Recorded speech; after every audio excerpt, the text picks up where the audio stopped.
Olá, começa agora mais um X da Questão, seu programa de informação, reflexão e debate de ideias. E o nosso assunto de hoje é o Enem, o Exame Nacional do Ensino Médio, que será realizado nos próximos dias 3 e 10 de novembro. O Enem, que é considerado uma das principais e mais importantes provas do país e que dá acesso às principais universidades públicas, principalmente as federais. Este ano, 6 milhões e 300 mil alunos estão inscritos, que é o menor número desde 2011. Para ter uma ideia, em 2014 foram mais de 9 milhões de inscritos. No dia 13 de novembro sai a publicação de gabaritos e cadernos e o resultado final em janeiro de 2020. E para debater esse assunto está aqui com a gente o Henrique Faria Belo, o Pena, eu vou chamar ele de Pena, que ele prefere, é professor de português e redação, e também a Shélida Duarte da Silva, que é professora de História e Geografia. Muito obrigado aos dois. Vou começar perguntando para os dois, ver quem quer falar primeiro, que os alunos, quem vai prestar, pode esperar do Enem deste ano. A mudança sutis, principalmente na parte, ideológica, ainda não tão expressiva quanto muitas pessoas estão achando, estão pensando que vai acontecer. A gente está negociando, conversando que as provas, a maior parte da prova está pronta desde o final do ano passado, então não vai ter tempo hábil de grandes mudanças, né? Então, a gente pode esperar uma prova de textos, uma prova de análise, uma prova de interpretação, né? Uma prova bem ainda nos moldes que a gente tem visto, né? Com não tantas alterações quanto, né, a gente tem ouvido muito falar assim, o Enem esse ano não vai ser nada do que foi antes. Então, ainda não, a gente ainda não tem, né, tantas alterações assim. Não haveria tempo hábil para tantas ainda alterações, né? Pena, o que você acha? O que esperar da prova do Enem esse ano? Eu espero que nós tenhamos uma prova pensada e que ela, com certeza, trabalhará mais conceitos. Na parte de linguagens, códigos, suas tecnologias, que envolve a língua portuguesa, alguns temas, né, que são relevantes, que sempre aparecem, eles não vão deixar de aparecer, com uma relação conceitual, né, modernismo no Brasil, por exemplo. E para o aluno tem que ter bem claro que nesse exato momento, quanto uma questão ideológica, ainda que venha a ser uma discussão que nós devemos fazer fora do espaço de prova, mas que o aluno tenha tranquilidade pelo trabalho que ele realizou durante o ano. Assim, ele fez um plano de estudos, um planejamento de estudos, e que ele encare essa prova como mais um processo que venha a ser um simulado ou algo do tipo qual ele fez ao longo durante o ano. Mas que nessa atual conjuntura, né, no ano de 2019, que nós percebemos aí uma série de cerceamentos, né, por vários lados, principalmente por um viés ideológico, algumas mudanças aparecerão, que também não pode. Essas mudanças não podem ser surpresas para nós, mas que nós devemos entender dentro de um planejamento estratégico desse atual momento, né? Porque a prova é, sem dúvida, um modo de avaliação. Como você mesmo disse aí no início, né? A queda no número de alunos é algo que nós também devemos repensar o porquê isso, né? Vocês têm uma ideia? 3 milhões a menos de inscritos? Tem alguma explicação? Vocês têm alguma ideia por que isso pode ter acontecido? Há um desestímulo para o estudo, né? E o atual momento, denegrir a universidade pública, que o Enem é um principal caminho para a universidade pública, acabou sendo um projeto, né? Um projeto político em que, de certo modo, acaba desestimulando o jovem, o adolescente, a ingressar na universidade. E não só a universidade pública, mas como outras universidades, porque o único modo de ascensão econômico e social por muitos anos, sem dúvida, foi o quê? Foi o estudo, né? E passava pela universidade. E a partir do momento que se denigre, menospreza esse processo, os professores muitas vezes são menosprezados nesse atual momento, acaba também refletindo, né, no próprio... Eu vejo que um dos fatores talvez seria esse, né? Houve ao longo desse ano, infelizmente, uma propaganda negativa da universidade. De universidade, principalmente, né? as públicas, né? A Universidade da Balbúrdia, a bagunça, onde as pessoas vão com qualquer objetivo que não seja o estudo. Então, assim, a gente viu ao longo desse ano essa propaganda negativa, infelizmente, muito forte. E isso afastou. Fora isso, a questão, por exemplo, dos cortes das bolsas. Muitos desses alunos que prestariam o vestibular só têm a garantia de estar na universidade pela bolsa. E aí, não vai ter bolsa, eu vou para que jeito? Né? Muitos desses estudantes acabam indo para cidades longe da família, né? Então o custo de ir é muito alto para muitas dessas pessoas. Infelizmente a gente tem tido aí, né, saiu as pesquisas de que esqueci o termo, a desigualdade social aumentou. Então, assim, durante muitos anos, um grupo que foi para a universidade foi esse grupo mais da baixa renda. Por quê? Porque ele encontrava na universidade um apoio, uma moradia, uma refeição, uma bolsa, né? As mais diversas. Hoje, as universidades têm uma série de bolsas. E aí, o que aconteceu esse ano? Ao longo do ano, a gente viu corte na bolsa, alunos desistindo do curso, porque não tinha como se manter, foi embora. Né? Então, isso é um desestímulo. Né? Infelizmente, é um desestímulo que muitas dessas pessoas, os valores, não só do Enem, mas os valores dos próprios vestibulares são caríssimos. Né? Então, se você vai prestar o Enem, a Unesp, a Unicamp, a FUVEST, você vai gastar 300, 400 reais só de inscrição. Né? E se você vai prestar uma faculdade, vai para a UEL, você tem que fazer a prova na UEL, então é mais um custo.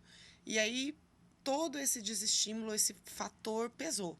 Né? Eu acho que um sério fator que pesou esse ano foi o fator financeiro, né? Para muitas pessoas. E, infelizmente, a gente vê o ministro da Educação gravando vídeos, alguns ridículos e outros lamentáveis, como que ele disse que tem muito doutor desempregado e estimulando o técnico, nada contra o ensino técnico, mas como se o ensino superior isso, né, a questão fosse ruim, né?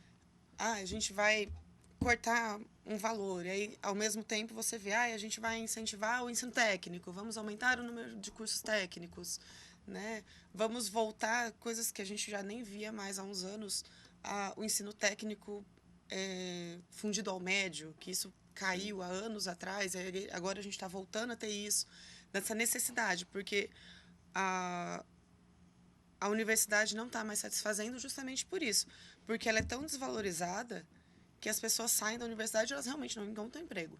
Né? Tem muitos que fizeram o curso universitário que não conseguem trabalhar. Sem contar o ensino à distância, né? Sem contar o ensino à distância, o quanto isso cresceu também. E é importante entender assim, que estamos num momento muito delicado, né? Que parece não, né? É necessário denegrir uma frente para exaltar outra. Então, o conjunto seria o ideal, sim, um incentivo ao técnico, como ele deve existir, mas como nós caminhamos nessa última década para um número significativo de professores, mestres e doutores que têm um espaço, né? Ainda que alguns não estejam nas suas áreas de atuação e de formação, mas que deveria agregar essas duas instâncias, e não no sentido de apenas denegrir um espaço. Então, e o Enem, ele caminha também por esse lado, né? Então, no sentido de voltar para esse, como as próprias declarações do ministro, né, ou da equipe do INEP, que será mais conteudista. Sim. Então, e esse conteudista significa que o aluno compreenda ainda mais os tópicos aos quais ele foi ensinado durante o seu ensino fundamental e médio. Menos o ensino crítico, né? A ideia de cada vez menos pensar sobre, cada vez mais saber sobre. Né? E é um saber limitado, é um saber, tipo... Pontual. Pontual. Quem descobriu o Brasil foi Pedro Álvares Cabral. Né? Entender a conjectura de todo o porquê Pedro Álvares Cabral chegou ao Brasil é muito diferente. Né? Entender o senso crítico de como isso reflete na nossa vida hoje é muito diferente. E aí, quando a gente tem declarações de que este ano não haverá viés ideológico, que não é possível, né? Não existe um elemento que não tenha um viés de pensamento. A gente fala em ideologia, parece que é só, né, o verde e o azul, né? Mas a ideia é de pensamento.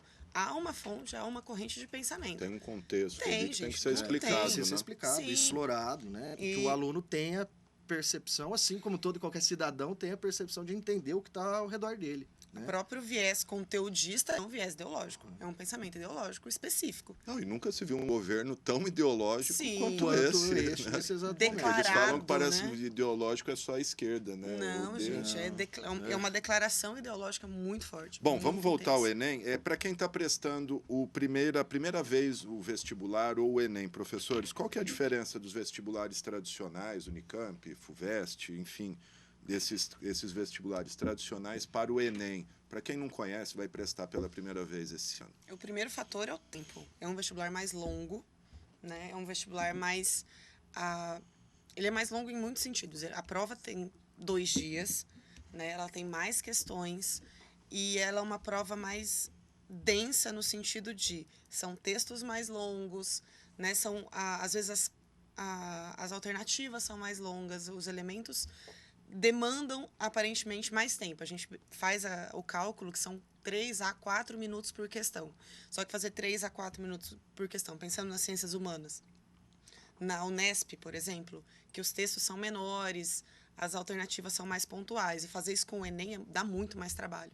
Então, é uma prova mais cansativa, né? É uma prova que começa mais cedo, então tem sempre o fator não almoçar, tem o fator cansaço, você vê o aluno saindo do Enem exausto, esgotado. Né? Tem uma previsão de tempo, assim, 4, 5 horas de prova? O primeiro dia, salvo engano, é 1 hora a mais por conta da redação. Por conta da redação. Né? São 6 horas. 6 horas. Isso, tá? Imagina, 6 horas você ali sentado, em cadeiras desconfortáveis, né? Por mais que tenha o cuidado, ainda assim, é cansativo, né? Fisicamente, é cansativo mentalmente. Então, é uma prova que não é... o nível de dificuldade é muito mais baixo do que a FUVEST, né? É muito mais baixo do que a própria Unesp. Ela é mais fácil, Ela é mais dizer. fácil, é. Fácil ela é mais assim, isso. mas Pensando ela é mais conteudisticamente, longa, ela é mais fácil, ela é mais simples, é uma prova muito mais interpretativa. Mas mais desgastante. Só que ela é mais desgastante. Isso pega muito. Porque envolve para o aluno, né, uma leitura atenta de todos esses textos. Porque, como a Shelida disse, o aluno tem que gastar uma energia intensa para isso. E, na verdade, a ideia inicial do Enem era que o aluno tivesse poder de interpretação, leitura inicialmente, né, e interpretação com tabelas, gráficos, infográficos e textos de diversas maneiras, de diversos gêneros textuais, de diversas modalidades literárias ou não, textos literários ou não. Então, que o aluno consiga interpretar isso da melhor maneira. Numa situação de prova, o aluno que tem que entender qual é o melhor caminho para ele. Por isso que, assim, para aquele que está num primeiro contato com o Enem, ele vai sentir esse cansaço físico, sem dúvida. Principalmente o primeiro domingo. Mas que ele também cria estratégias, né? A redação é já no primeiro domingo, dia 3. Sim, no primeiro domingo, né? Então, o aluno é importante também que ele compreenda uma estratégia para ele realizar a prova. Eu, como professor de língua portuguesa e como professor de linguagens códigos, eu entendo que o aluno tem que, primeiro processo, abriu a prova, lê o tema geral de redação, né? Compreenda ali rapidamente o tema, talvez, e assim esperamos que tenha sido algo que ele tenha produzido ao longo do ano, para que também diminua ali a adrenalina dele, e que ele inicie pela redação, né? Porque é o momento que ele está mais descansado, né? Que ele consegue organizar suas ideias melhores. Dê um tempo depois de escrever esse texto, né? Porque nós precisamos de um distanciamento de todo e qualquer texto, e que ele vá para o resto da prova, passando ali pelas questões. E depois, por último, na hora que ele fez uma quantidade de 45 questões, que ele volte para o seu texto, que ele passe a limpo o seu texto, para que, né, esse distanciamento perceba ali os erros dos quais ele cometeu, que podem ser resolvidos no passar a limpo, digamos assim, né? E para a prova, em geral, tem 2 caminhos que o aluno precisa entender. Primeiro, às vezes a leitura do enunciado antes do texto pode ser importante para ele, só que, mesmo assim, a leitura do texto, porque jamais deixar de ler o texto. A diferença é, a partir do momento que o aluno lê o enunciado, ele vai ao texto já com algo definido, né? Com aquilo que está pré-entendido no texto ou pressuposto ao texto. Então, isso facilita, e é um mecanismo de que, se ele fizer várias vezes esses exercícios também, antes da prova, ele já está num processo de estudo, né? E que isso facilita e vai dar uma fluidez maior ali ao momento dele realizar a prova. E, de repente, uma questão ali que ele... Nossa, não lembro Enroscou, disso. né? Segue. Faz uma anotaçãozinha, vá para outra, dali um pouco vai dar Legal, uma professor. luz. Daqui a pouco a gente volta a falar mais de redação, que tem muita coisa para a gente falar de redação. Deixa eu perguntar, Shélida, vale a pena aquilo? Não sei a resposta, passa para outra ou tenta responder ali na... Não sei a resposta, passa para outra. A gente falou, são em média 3 minutos. Se você gastar 8, 15 minutos numa Quebrando questão... a cabeça não, ali, você lá na frente vai... Abriu o caderno de provas, olhou para a redação, fez um primeiro contato, esboçou seu texto, passou por esse momento, segue nas questões. Vai para o seu conforto. Então, se o seu conforto é linguagens, vai para linguagens. Se o seu Faz conforto, o que sabe primeiro, se o seu né? conforto é as ciências humanas, né, a parte das humanas, vai para as humanas. A história, geografia, sociologia, filosofia, elas são misturadas, não tem uma separação. Então, vai para a sua linha de conforto. Escolheu ir para as humanas? Leu a primeira questão. Opa, sei, beleza, anota. Segunda questão, sei. Faz uma anotaçãozinha ali, mas vai para a próxima. Ficar gastando muito tempo com a mesma questão é um perigo. Porque a prova é muito longa, depois você vai ter que voltar para as outras 45 questões da outra área. Então, um dos elementos que pega muito, principalmente o iniciante, a pessoa que fez o Enem, está fazendo o Enem pela primeira vez, ele gasta metade da prova com 1/3 da prova. E aí, o restante da prova, ele sofre, porque não dá mais tempo. E aí, ele ainda tem que passar gabarito, e ele não vai dar tempo de passar gabarito, né? E tem lá a pressão da pessoa falando, olha, você tem mais 5 minutos, mais 10 minutos. Então, não vale a pena... Claro, é um assunto que eu sei, li, tô na dúvida, anota a sua dúvida, mas vai para frente.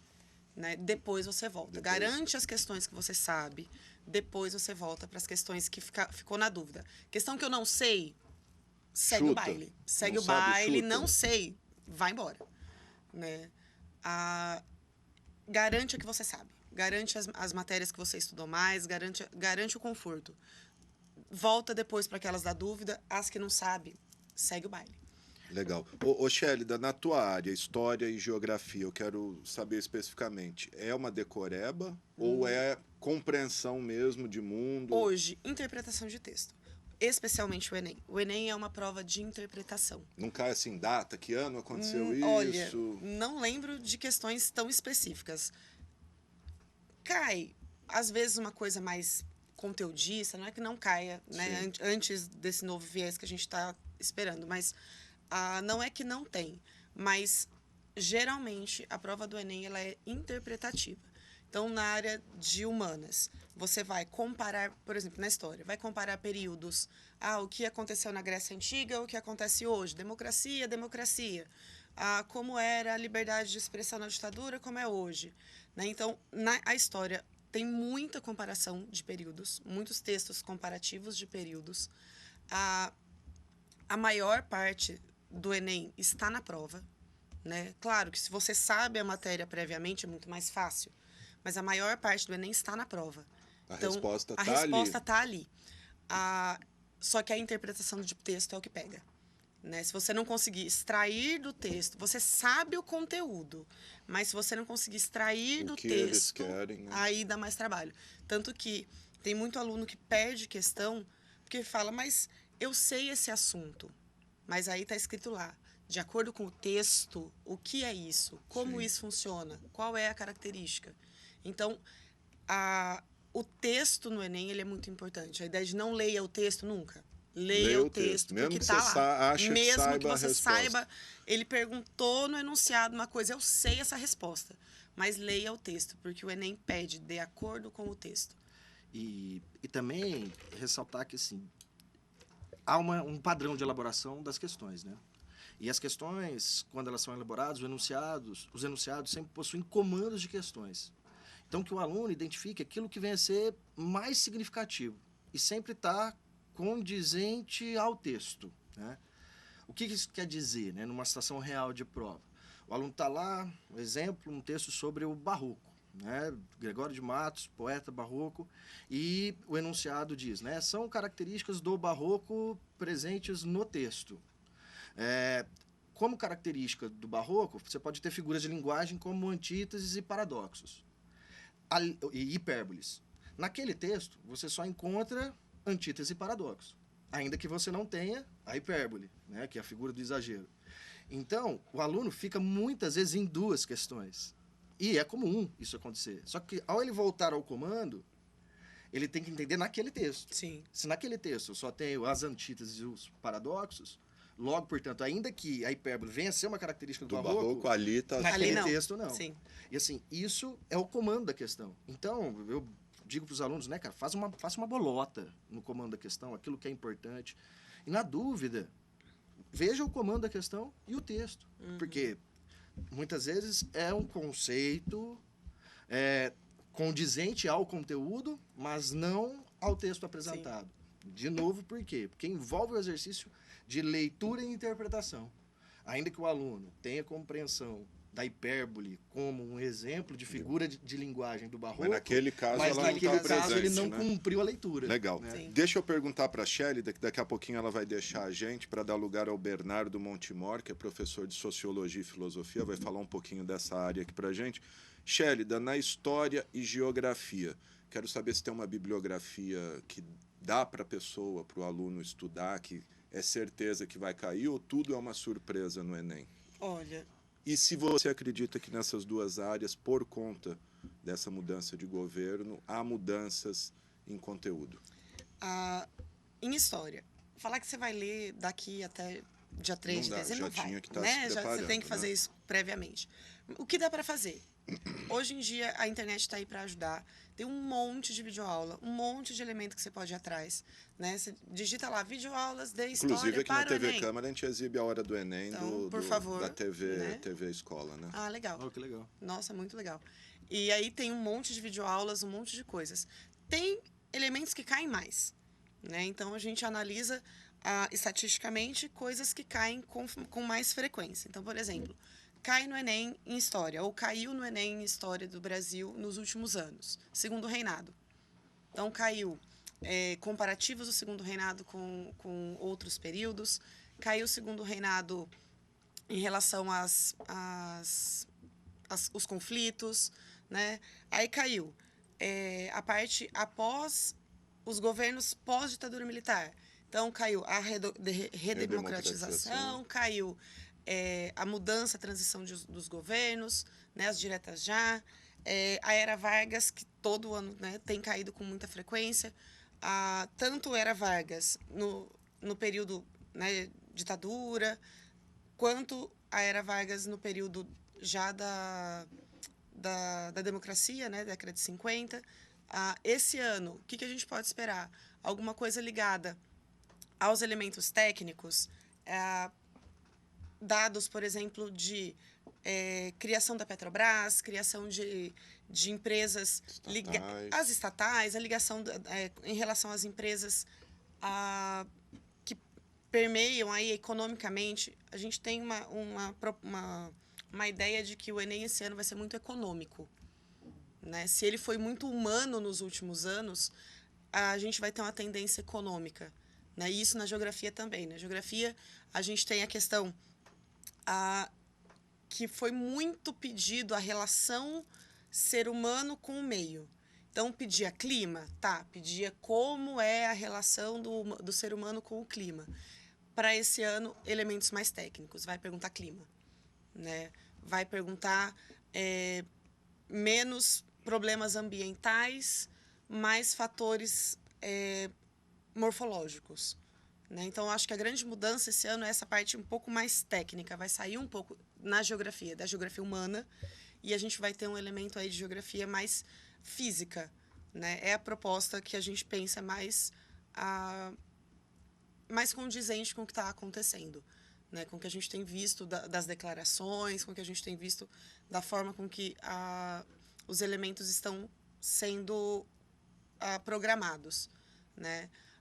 vale a pena sempre estudar as provas anteriores. Dá uma Sempre, lida, né? sempre, Você sempre, acha que sempre. em questão mais atual, assim, vamos dizer, de acontecimentos de 2013 para cá, impeachment, esse tipo de coisa costuma cair? Olha, a parte de atualidades, ela cai muito 2 anos, né? Dificilmente vai muito para Muito para trás disso. trás.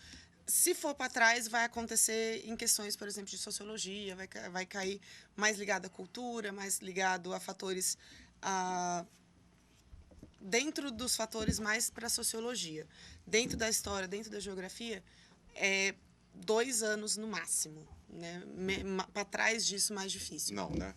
Tá certo então, gente. Nós vamos para um rápido intervalo. Eu quero agradecer a Shélida Duarte da Silva. Muito obrigado, professora de História e Geografia. O Pena continua aqui com a gente. Então a gente vai para um rápido intervalo e na sequência nós temos o Bernardo Montemor participando com a gente, que é professor de Sociologia e Filosofia. A gente volta já.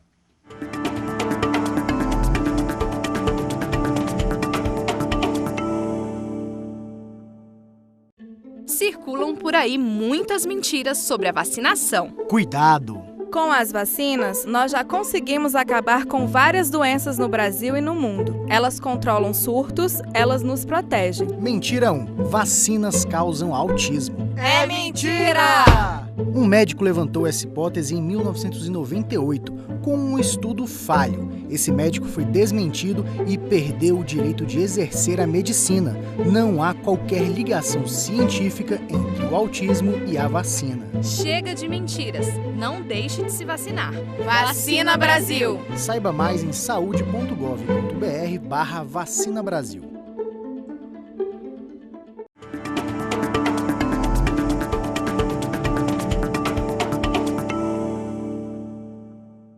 Ok, gente, estamos de volta com o X da Questão, hoje debatendo, falando um pouquinho sobre o Enem, suas características, e como eu disse, está aqui com a gente agora o Bernardo Montemor, professor de Sociologia e Filosofia. Obrigado, Bernardo. E também o Pena, professor de Português, Língua Portuguesa e Redação. Aproveitando, então, a presença do Bernardo aqui, quero saber a tua opinião sobre o perfil da prova esse ano, como sociólogo, filósofo. Vai mudar, não vai? Viés ideológico atrapalha, não atrapalha? Queria que você refletisse um pouco sobre isso. Bom, antes de mais nada, muito obrigado pelo convite. Boa noite a todos. Sobre a questão da mudança da prova esse ano, acredito que vai haver uma mudança sutil, como já foi comentado pelos outros convidados, mas eu não acredito que seja uma mudança muito ampla também. A questão é uma mudança pontual, focando em alguns aspectos, tanto da filosofia quanto da sociologia, onde a exploração vai ser em cima de alguns eixos temáticos que são mais condizentes com o programa do governo atual e com as políticas adotadas pelo governo atual, que diferem muito dos governos anteriores até agora. O Enem, ele sempre, em filosofia e sociologia, teve uma questão sobre reflexão de cultura e sociedade, além de um pensamento sobre como conhecemos as coisas, os grandes clássicos da filosofia abordando temas contemporâneos, debatendo questões sobre ética, política, democracia, cultura, desigualdades, né? Transformações sociais em diversos níveis, desde grupos minoritários até grupos marginalizados. Isso vai começar a desaparecer da prova. Não parecerá, num primeiro momento, para o vestibulando, uma mudança significativa. Essa primeira prova não vai ter uma transformação tão brutal. Tão radical, né? Mas, por exemplo, questões como a do ano passado, sobre a questão de linguagem transexual, não vai ter. Questões como 2 Enems para trás, 3 Enems para trás, uma questão da Simone de Beauvoir abordando a ideia de que a mulher não nasce mulher, ela torna-se mulher, não é uma questão de nascimento, é uma questão de transformação do ser social, não terão. Eles não vão abrir essa brecha para debates. Serão questões mais pontuais, tanto do ponto de vista filosófico quanto do ponto de vista sociológico.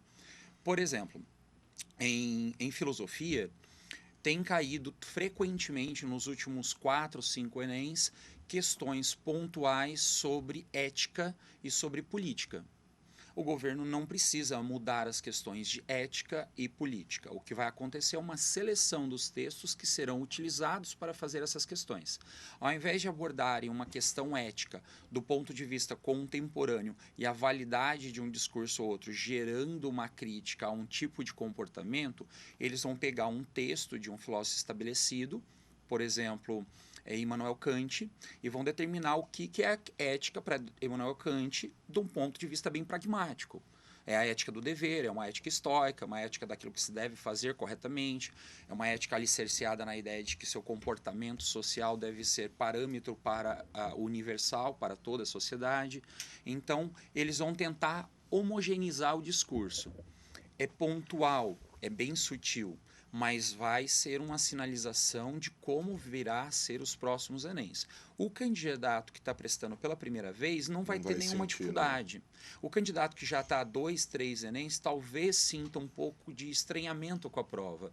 Ele vai notar que os textos são mais diretos, as perguntas são mais pontuais e nada gera um debate muito extenso ali naquela hora. Ele não vai ter dúvidas de qual será a resposta. Ele pode, talvez, querer fazer uma crítica e não concordar, mas isso não significa que naquele texto e naquela questão, naquele comando de questão, não tenham as respostas que ele precisa para produzir a prova. Vamos falar um pouquinho da redação. Queria que vocês dois, também está na tua área aí, a gente especulasse um pouco sobre temas. Tenho lido muito sobre doação de órgãos, temas mais, vamos dizer, politicamente corretos, né? Questão de obesidade, bullying. Queria saber o que vocês têm trabalhado em sala de aula e se vocês fossem apostar, qual tema aí que... Eu acho que algo que o Enem tem demonstrado nos últimos anos é não apostar em nenhum tema. Não apostar, né? Mas, lógico que discutir sobre diversos temas é mais significativo. E que o aluno tenha, claro, um projeto de texto qual ele desenvolveu ao longo do ano. Independentemente do assunto. Porque quando nós olhamos o Enem, ele sempre vai apresentar uma situação-problema. Isso está, né, na base da redação. E que o aluno compreenda qual é essa situação-problema. Exemplo, a manipulação dos dados do usuário, né, na internet, que foi o tema do ano passado, de certo modo surpreendeu. Mas, em algum momento, o aluno escreveu sobre a questão do excesso de controle nas redes sociais.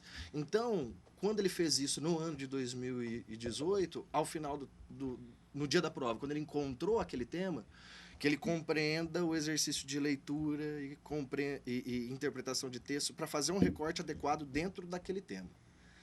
Alguns temas, sim, são recorrentes. Eu creio que, se for para marcar um viés ideológico neste ano, seria pelo tema da redação, né, que ficaria mais claro, mais evidente. E até mais fácil ali de se mudar algo que já está pronto. Em termos de organização, de macro, né?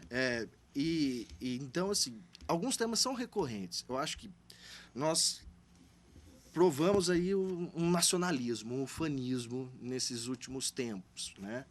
Então, assim, um tema sobre o nacionalismo como identidade ou construção de um país é algo que pode aparecer e que dialoga aí com esse pensamento conservador atual.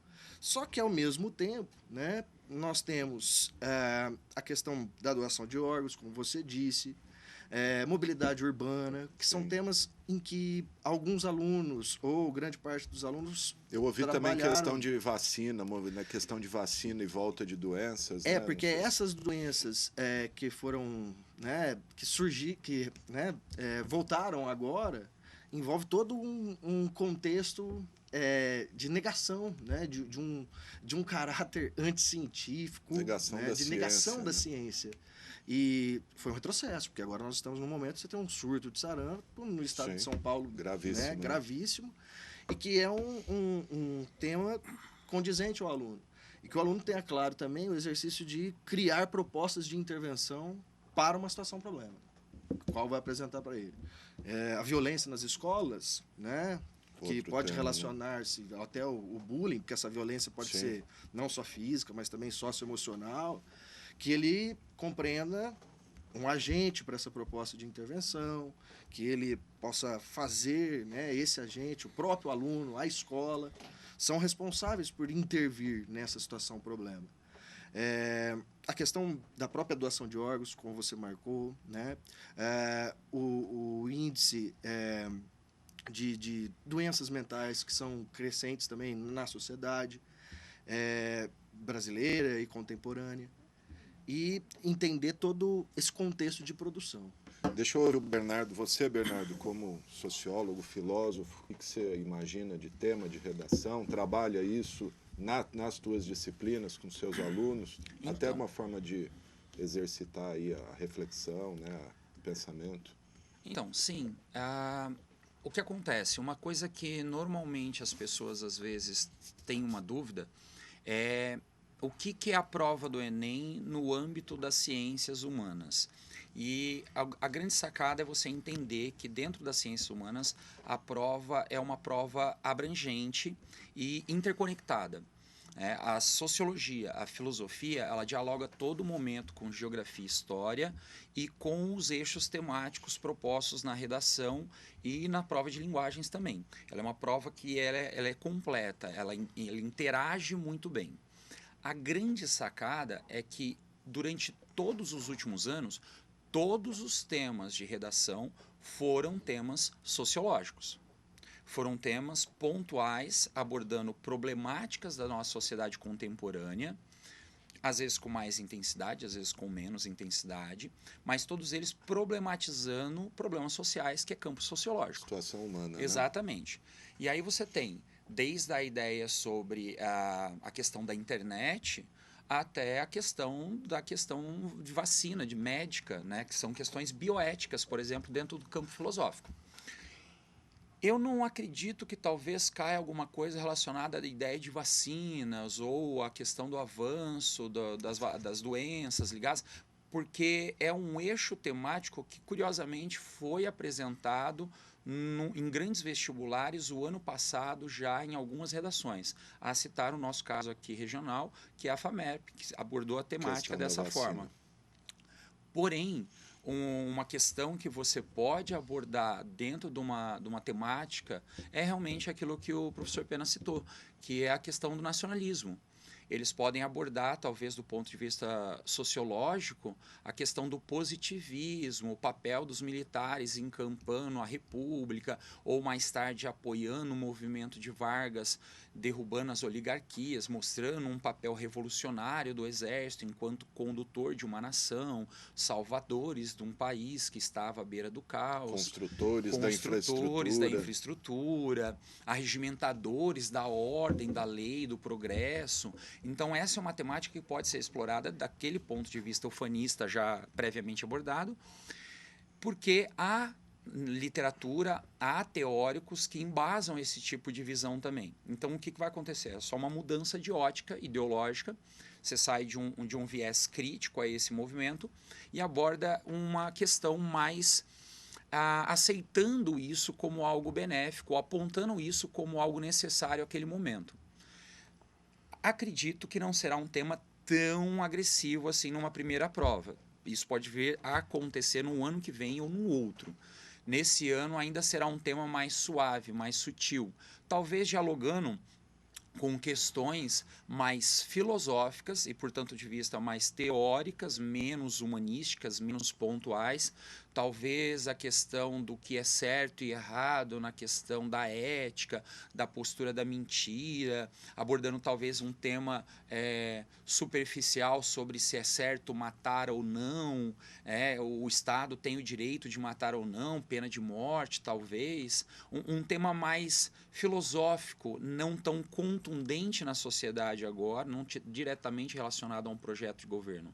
Talvez uma questão também mais técnica. Estamos aí com o projeto do MEC, né, do governo, que é o Futurice, e a ideia de volta ao ensino técnico, de retorno à questão de preparar uma sociedade para exercer um papel no trabalho, no mercado de trabalho, que é muito, muito importante, sim, mas a forma como tem sido feita, desconsiderando todo um trabalho teórico alicerciado nas universidades públicas e em outras universidades de prestígio também, não é só a pública que está sofrendo com o processo, porque houve uma demanda muito menor, não só no Enem, mas também em qualquer Nos tipo de assino vestibulares, né? universitário. Você tem aí números irrisórios com o Mackenzie, com o PUC, que são universidades prestigiosas do ponto de vista particular, simplesmente porque o jovem não vê mais na universidade um mecanismo de ascensão social validado pela sociedade, porque é a mesma sociedade que critica esse mesmo modelo e agora aponta um outro caminho. Então, talvez numa prova aborde a importância do ensino técnico para a formação de uma sociedade que tenham trabalhadores capacitados a ocuparem esses novos mercados de trabalho, esses novos postos de trabalho. Talvez peguem matérias como saiu há algum tempo atrás, dizendo que a maior parte das profissões que estarão em voga daqui a 10 anos, elas ainda não foram criadas oficialmente. Elas ainda estão arranhando a superfície do mercado de trabalho, tentando se legitimar, desde youtubers até podcast. Pode ser esse um viés do Enem, debatendo um eixo técnico do ensino e do conhecimento que pode ser diluído na prova. Pode ter uma questão ali em filosofia, debatendo a epistemologia dessa questão, né? O que é conhecimento, o que é válido, quem define o que é para saber, como que isso se constrói. Obviamente, eles vão tentar uma questão mais técnica e menos crítica, mas ainda assim abordar o tema, né? Muito bom. Quero ouvir do Pena agora, Pena, na parte mais prática. Quais habilidades, estruturas que o aluno deve demonstrar para ter uma boa pontuação na prova, independentemente do assunto? Claro, além de saber escrever e dominar o tema que ele... Mas questão de estrutura, assim, tem algumas dicas? Sim, o Enem, ele divide ali a redação, né, em 5 grandes competências, e essas competências chegando cada uma de 0 a 200 pontos, tendo uma variação de 0 a 40 também, atingindo um total de 1.000 pontos. O primeiro critério, a primeira competência do Enem é obedecer a gramática normativa, que é dominar a norma culta da língua portuguesa. Escrever corretamente. Corretamente. É por isso que eu disse que no primeiro bloco o distanciamento é importante, porque o aluno perder alguns pontos por erro de ortografia, acentuação, o qual ele pode, numa revisão, eliminar, né, é desnecessário, né? Um segundo critério, que é a segunda competência, envolve estrutura de texto, que o Enem ele marca um texto dissertativo argumentativo, que apresente uma tese textual, que é algo que você vai defender ao longo do texto, compreendendo o tema, o assunto. Num tema, né, como a questão da mobilidade urbana nos grandes centros brasileiros, o aluno tem que entender que ele precisa entender que a situação-problema é a mobilidade nos centros do Brasil. Então, ele tem que explorar tudo isso ao longo da produção do seu texto, obedecendo introdução, desenvolvimento e conclusão. A conclusão merece um destaque para o Enem, porque a quinta competência do Enem envolve a proposta de intervenção, em que o aluno tem que marcar muito bem quem é responsável por intervir nesse problema, não é resolver o problema. Não é só apresentar a solução também, é falar quem deveria, quem nesse deve, caso, como fazer, né? Acho que algumas perguntinhas na hora dele produzir o parágrafo de conclusão facilitam, né? Quem, que seria o agente, como ele deve fazer, de que maneira e para qual finalidade. Então, essas perguntas do aluno, o aluno que construiu diversos textos ao longo do texto, ele percebe que são agentes recorrentes. A escola pode ser um agente, o indivíduo pode ser um agente, a família pode ser um agente. Se o Estado, algo específico, Ministério da Saúde, né, dependendo da proposta. E uma competência terceira que envolve a argumentação, e dali o aluno tem que entender que essa argumentação se faz de diversas maneiras. Para ele fortalecer a sua tese, dados históricos, uma leitura atenta dos textos de apoio e da prova também, que pode ter aparecido algum texto ali que contribua para ele. Costuma ter essa interação entre questões e a redação, se ele buscar nas questões talvez tenha alguma dica, algum dado ali para ele, que o aluno não realize a prova com essa ideia, né? Sim, de que eu encontrarei. Mas talvez na hora que ele leu o enunciado, ele falou, opa, aqui tem uma informação Isso, então importante. essa é uma informação que eu posso agregar. Esse é um pensador o qual eu posso usar no meu ali. texto como um fortalecimento da minha argumentação. Trazer essas referências, essas citações importantes, né, que são importantes para fortalecer o processo argumentativo. Porque a argumentação envolve um exercício de persuasão. E o texto é do aluno. Nós estamos num momento tão delicado que o exercício da criticidade, às vezes, ele é menosprezado. Sim. Mas o texto é algo individual nosso. E o aluno, ele tem, independente do tema, né, que apareça, é onde ele marca o seu posicionamento crítico, inclusive ideológico. E você acredita que no julgamento, a pessoa que vai julgar, ela vai levar em consideração o posicionamento ideológico do texto, ou ele olha só a tecnicidade? O INPE, né, o Instituto Nacional de Pesquisas, e juntamente com o MEC, realiza já desde agosto um trabalho exímio. Isso nós temos que reiterar, porque nos últimos anos os corretores do Enem passam por um processo de produção textual, porque eles também produzem esse texto, mas de cada vez que todos os critérios são muito bem avaliados, esses professores passam por avaliações de ensino à distância num primeiro momento, né? O curso ele é EAD, depois da realização da prova, todos esses professores se unem com a supervisão de exímios e excelentes professores. Cada vez mais nós temos um critério muito mais objetivo, tanto é que nos últimos 8 anos, nós não temos nenhuma notícia de que não houve um critério de correção ou de que uma desobediência. O corretor, ele é cada vez mais cobrado a critérios objetivos. E nós chegamos a isso. O texto ele pode ser analisado de um modo objetivo. A gramática normativa, de 0 a 40, 80, 120, 160 e 200, teve uma quantidade de erros, você perdeu ali. A argumentação, uma referência de um filósofo, né, ou de um pensador contemporâneo ou de qualquer... agrega num valor argumentativo, mas, porém, se ele não marca desde aspas e até a íntegra dessa citação, ou consegue, ou dialogue adequadamente, porque também não é o aluno sair citando e não tem marca nenhuma de autoria. Isso, né? Porque é muito comum. Né? É a capacidade dele regular o texto com o autor citado e aquela posição que ele quer definir no texto que ele está produzindo. Ele tem um tema, ele tem que trabalhar esse tema. Ele pode usar autores? Pode. Desde que esteja relacionado e que você justifique isso textualmente através da sua capacidade argumentativa e de crítica. Você compõe o texto dessa forma com filósofos, sociólogos, historiadores. É possível. Quanto mais bagagem, quanto mais conhecimento o aluno tiver para chegar a esse nível, ótimo. Às vezes o Enem ajuda, citando alguns filósofos, sociólogos, historiadores, alguma citação anterior na prova misturada ali, acontece. Mas você tem já uma coletânea de texto proposta para redação que já tem todos os apoios. Vai ter alguém ali que você pode citar, né? E como professor de língua portuguesa, algo que é importante nós reconhecermos é o exercício da escrita. Porque ele, cada vez... ele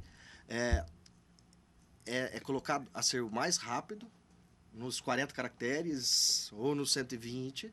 Você tentar verbalizar o máximo de coisas, na verdade você não está dizendo nada, como é uma prática muito comum hoje em dia, né? Muitas pessoas importantes acabam colocando verborragias ali, mas sem nenhuma fundamentação argumentativa. Eu presto atenção no que eles dizem, mas eles não dizem nada, né? Deixa eu te perguntar, tem um tamanho mínimo, máximo, um tamanho ideal de texto? O tamanho ideal de texto é que envolve ali um parágrafo de introdução, 2 de argumentação e um parágrafo de conclusão, né? Um bom texto, assim, um texto com uma mínima estrutura, ele é considerado de no mínimo 20 isso, 4 parágrafos. Isso, né? No mínimo 4 parágrafos, porque obedece à estrutura de introdução, desenvolvimento e conclusão, sendo que a conclusão, que aí essa é uma diferença dos outros vestibulares. Porque nos outros vestibulares, muitas vezes, a conclusão você faz por uma retomada, uma ideia de síntese. No Enem, não. Você precisa ter um detalhamento com a proposta de intervenção, então o parágrafo de conclusão, em termos de tamanho, ele passa a ser um pouco mais extenso, né? Mas é por causa do detalhamento. E o aluno precisa ter essa atenção, né? com um parágrafo de conclusão também e ser condizente ao resto do texto. Tá? Tem uma regrinha para texto jornalístico, não sei se vale aí no caso, que tem que ter pelo menos 6 respostas. O que, quem, quando, como, onde, por quê, né? Não sei se é o isso aproxima muito da proposta de intervenção, Sim. né? É que o onde já é a situação problema, sim, que é o Brasil, né? Mas o quem deve fazer, esse leadzinho que vocês seguem, Isso. ele é um leadzinho também, um lead também para a alunos. redação, né? E só mais um ponto, que assim, o aluno que escreveu ao longo do ano, porque o exercício da escrita ele é isso, né? É entender que ao longo de um determinado tempo eu preciso escrever. E de todas as provas, ainda que você tenha 2 dias de prova, o exercício da escrita é o mais pessoal. Sim. Né? E envolve seus pensamentos, sua organização, não é cobrado de um critério objetivo e direto. Então, que o aluno tenha tranquilidade, que ele tenha feito o maior número de redações e que ele possa, sem dúvida, expressar tranquilamente sua opinião Escrita dentro daquele recorte. É treino e leitura, né? É bagagem, né? E muita escrita. Muito escrita. Quer falar? Eu tô vendo que você tá com um monte de número aí, tá... Não, são dados estatísticos que a gente colhe ao longo dos anos, né? Como que os últimos Enems foram realizados, né? De 2013, 2014, 2015, 2016, nós tivemos características da prova de Sociologia e Filosofia que vão aparecendo. Por exemplo, em 2016, que é o último dado que eu fiz a estatística aqui, né? Você tem um aumento expressivo das questões de sociologia voltados para a cultura contemporânea. Então, todos os aspectos de cultura contemporânea, de novas culturas, desde de funk, a skate ser aceito como esporte olímpico, a questão sobre movimentos de refugiados, migrações espontâneas ou pressionadas. Então, cultura variada. Caiu muito nos últimos anos e é a tendência a continuar caindo. Por quê? Porque é uma leitura de mundo. Sim. É uma coisa que você pega assistindo um jornal, vendo uma revista, conversando com um colega no Facebook, lendo uma notícia no Twitter, só aqueles poucos caracteres que dão uma informação estatística ou informação pontual sobre algum fenômeno contemporâneo que está ocorrendo. Políticas públicas também têm caído bastante, teve um aumento significativo nos últimos anos, mas em 2016 diminuiu. Né? Em 2016 foram poucas questões de políticas públicas por outros avanços.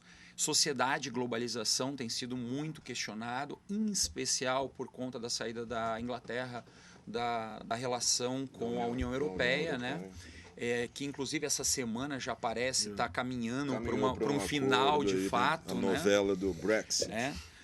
A sociedade brasileira, sociedade em relação a trabalho, sociedade em relação a políticas públicas, sociedade em relação à educação, são temas contemporâneos e sociológicos que são abordados, às vezes linkados com geografia, às vezes linkados com história, às vezes aparecem inclusive nas provas de literatura com outros textos de autores já exigidos no processo. Teoria política caiu muito pouco 2 anos atrás, houve uma retomada há 1 ano. Desenvolvimento, os filósofos e sociólogos clássicos sempre caem, então você pode esperar uma questão de, se não cair Sócrates, cai Aristóteles, se não cair Aristóteles, vai cair Platão, se não cair nenhum dos 3, acaba caindo Maquiavel, se não cair Maquiavel, vai cair Durkheim ou Weber. Então, eles sempre pegam os clássicos para fazer uma retomada da base do pensamento filosófico e sociológico. Isso é uma referência. O Enem busca esses conhecimentos já estabelecidos para compor uma análise sobre a problemática que está sendo apresentada. Eles não vão buscar referências que não estão estabelecidas. Para você discutir sobre mídia, você cita Bauman, você pega Zygmunt, você pega Isaac, você pega o Mesaros para falar sobre capitalismo. Então, você pega autores conceituados e faz a referência. Acredito que esse ano talvez a tendência seja pegar textos mais jornalísticos, pegar revistas, pegar citações, livros talvez menos didáticos e de mais alcance social, talvez algum autor desconhecido ainda não utilizado seja possível de aparecer, mas de qualquer forma, a grande dica dos outros professores é fundamental nessa hora. O texto está lá, o comando está lá, Você lê o comando, vê Presta o texto, atenção, presta entenda, atenção, né? grifa o que precisa, assinala o que você tem que fazer, vai nas alternativas e responde objetivamente o que está sendo pedido.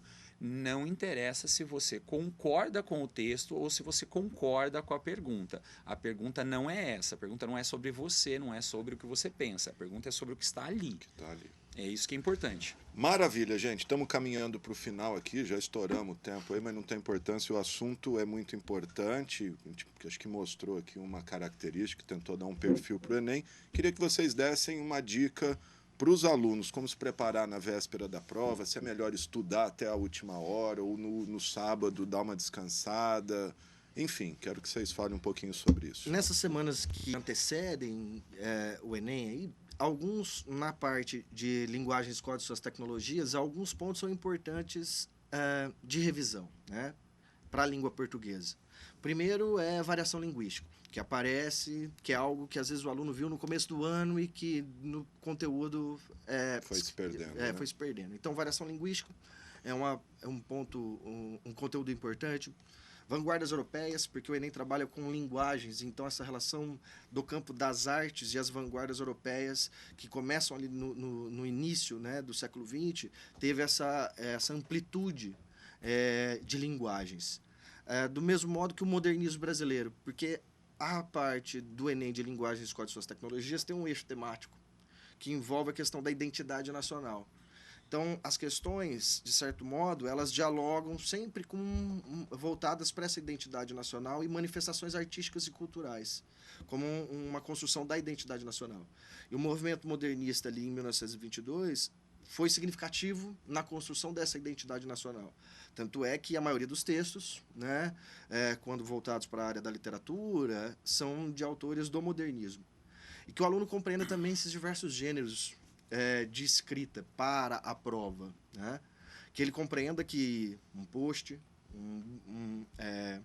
um blog, né? Um anúncio, mesmo que digital, é algo que ele deve ser interpretado e compreendido.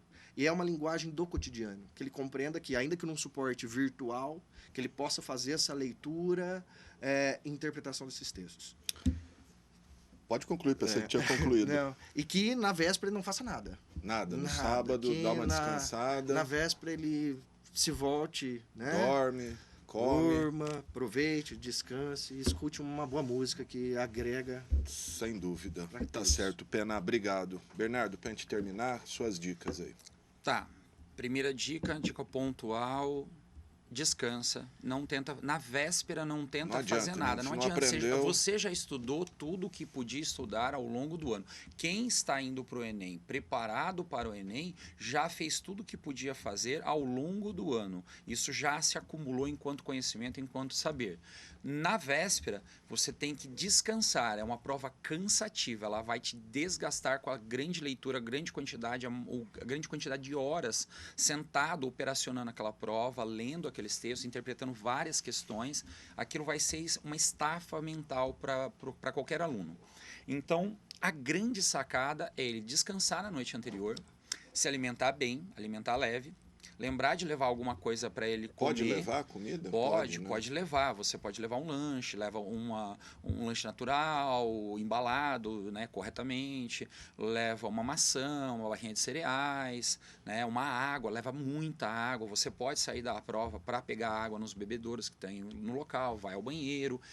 Dá uma relaxada ao longo da prova, porque a prova te desgasta. Então, você tem que levantar, retomar o fôlego, pensar de novo. Não faça com muita frequência, porque aí você perde tempo. Mas faça de vez em quando para você ganhar qualidade de trabalho na operação da prova. Em questões pontuais, a filosofia e a sociologia. Dá uma revisada nos clássicos. É sempre um ponto forte em filosofia e sociologia. Em sociologia, recomendo uma leitura de Weber agora, sim, semanas antes. Dá uma olhada nos conceitos, o que é dominação carismática, o que é dominação legal, como que funciona, conceitos chaves como o que é desigualdade, o que é status social, o que é papel social, como que funciona a mobilidade, ou até mesmo uma leitura de sociólogos brasileiros contemporâneos, né? Você pega século XX, você tem a grande tríade, que é Florestan Fernandes, Gilberto Freire e Sérgio Buarque de Holanda, que praticamente fundaram as ideias sobre sociologia brasileira. Tem outros, mas esses são os mais clássicos e normalmente os mais citados. É bom, vai lá, revisa o que é o brasileiro gentil, o que é a ideia de miscigenação, que não há preconceito no Brasil, do Gilberto Freire. São temas que podem vir a ser explorados e dialogam com a ideia de identidade nacional e de nacionalidade.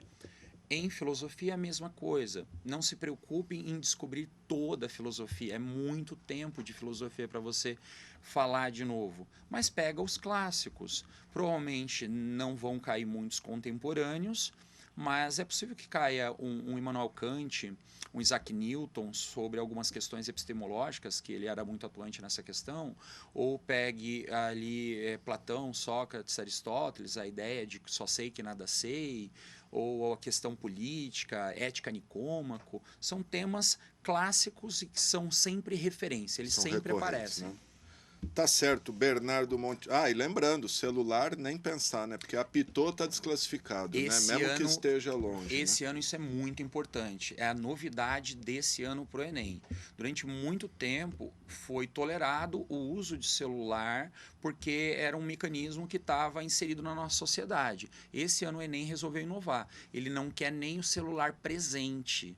Porque se ele vibrar, mesmo embalado, se ele tocar, se ele sinalizar, se disparar um alarme de remédio seu, um alarme de cochilo que você tinha durante a semana para acordar e voltar a estudar, vai ser desclassificado, vão tomar a tua prova.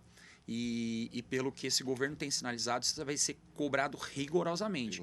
Provavelmente quem está aplicando a prova está sendo instruído para fazer isso. Melhor nem levar, né? Nem. Se levar, Isso. desliga. Tá certo. Bernardo Montemor, obrigado, professor de Sociologia e Filosofia. O Pena, né? O Henrique Belo. Obrigado, professor de Português e Redação. E agradeço a Shélida Duarte da Silva, professora de História, que participou com a gente no primeiro bloco. Lembrando que se você quiser rever esse programa, está nas redes sociais, YouTube, Facebook, Twitter e Instagram. Agradeço a sua audiência, a sua paciência e uma boa prova.